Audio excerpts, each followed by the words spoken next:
Hi everyone, I hope we're all doing well. Today I'm talking about a passage that I read last night that literally made me bawl my eyes out. It's super powerful. It is a success story as told by Neville. He witnessed this happening. But before I get into it, you are more than welcome to subscribe. On this channel, I talk about all things self-development. So if that sounds good to you, I would love to have you here. Now, I previously knew about this story as told by someone else here on YouTube, but they paraphrased it and it was still super powerful, but the way that Neville Goddard worded it hit me like a ton of bricks and it inspired me to no end. I'm gonna read it to you and then we're gonna go into it and talk about it a little bit. Alright, this is the story of a very unexpected result of an interview with a lady who came to consult me. One afternoon, a young grandmother, a businesswoman in New York, came to see me. She brought along her 9-year-old grandson who was visiting her from her home in Pennsylvania. In response to her questions, I explained the law of assumption, describing in detail the procedure to be followed, attaining an objective. The boy sat quietly, apparently absorbed in a small toy truck, while I explained to the grandmother the method of assuming the state of consciousness that would be hers were her desire already fulfilled. I told her the story of the soldier in camp who, each night, fell asleep imagining himself to be in his own bed in his own home.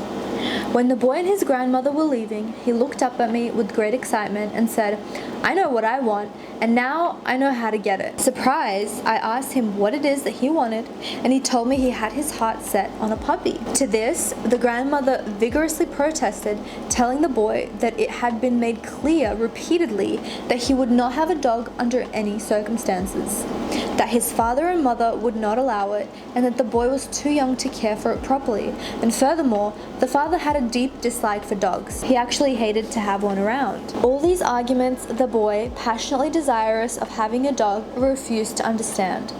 "Now I know what to do," he said. "Every night, just as I'm going off to sleep, I'm going to pretend that I have a dog and we are going for a walk."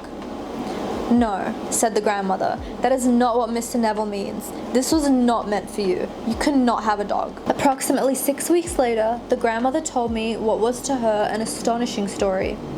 The boy's desire to own a dog was so intense that he had absorbed all that I had told his grandmother of how to attain one's desire, and he believed implicitly that at last he knew how to get a dog. Putting this belief into practice, for many nights the boy imagined a dog was lying in his bed beside him. In imagination, he petted the dog, actually feeling its fur. Things like playing with the dog and taking it for a walk filled his mind. Within a few weeks, it happened. A newspaper in the city in which the boy lived organized a special program in connection with Kindness to Animals Week. All school children were requested to write an essay on why I would like to own a dog. After entries from all the schools were submitted and judged, the winner of the contest was announced.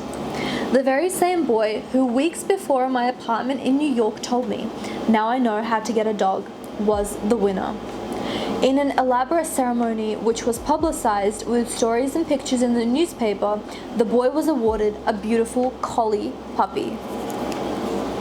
In relating this story, the grandmother told me that if the boy had been given the money with which to buy a dog, the parents would have refused to do so and would have used to buy a bond for the boy or put it in the savings bank for him.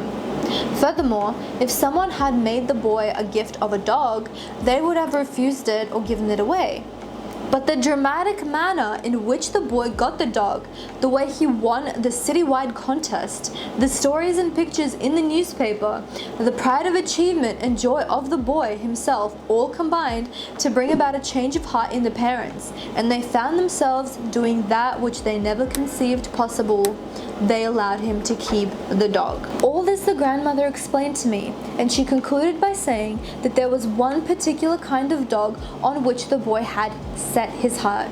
It was a collie. I can't! Oh my god, it's literally so cute and it's so true, and it literally just ignites like a spark of inspiration like no other. Like, little 9-year-old boy was in his bed pretending to pet a little collie, and not only did he get a dog, but he got a collie. Literally, the circumstances in which it happened made the parents be okay with him having the dog, even though before they were literally against it. Your assumption is so powerful that no circumstances matter at all. It could look so impossible to anyone. The person of your dreams can be on the other side of the world. That salary that you want in your heart seems so far away. That life that you're dreaming about seems like another world to you. But when you assume something, when you go into sleep, sleep is super powerful. As you know, if you know Neville Goddard, you know that he is a big fan of manifesting while falling into sleep, SATS, state akin to sleep, or just assuming every single moment to moment. Nothing else matters. Your assumption has to harden into fact. Whether it takes one person, 100 people, or 1,000 people, they will help aid you into the manifestation of your desire. So, oh my god, this literally made me so happy, because in reality, when we're going about our day-to-day lives, it's so easy to just forget about this, and you're at the job that you hate, or you're having a fight with your partner and you're thinking there's literally no way we can hash this out, or literally the person that you want to be with is in a 5-year relationship and you're like wanting to be with this person so much, and it seems almost damn near impossible. When you assume something to be, it's going to be. I really highly recommend buying this book if you haven't read Neville Goddard ever. I was very skeptical because I know a lot of people do read about and talk about his books online, and I was like, this is probably overrated. But when I tell you, I have become like a fan of Law of Assumption 100 million times more. Like, even after Sammy and like everything on TikTok, like I liked it, I loved it, I was a big fan. But as soon as I started reading this book, it like completely changed my mindset on so many things. So highly recommend. I got this on Amazon, the Neville collection. When I was moving from Sydney, Australia to New York, I could have said, it's really hard because of COVID. I could have looked at all of these different circumstances. I've been applying for jobs for like a year and a half to no avail, and I could have just said it's way too hard from Sydney, Australia to get, a job or to get an opportunity in New York. But my desire was so strong. I'm going to be talking about the importance of desires, which I will put up in the card here if that video is out. If it's not, coming.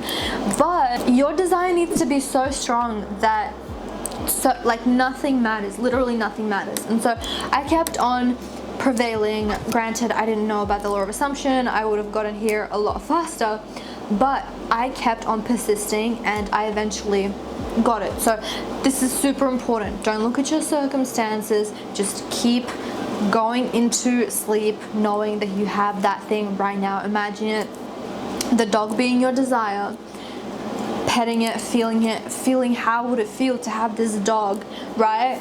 And doing this every single night, and when you wake up, at every single moment, because you are living with that desire. You have that thing right now, so you have to keep persisting until it comes to fruition. So I hope that made sense, and I hope that you liked this video and it gave you some inspiration, and I'll see you in the next one. Bye guys.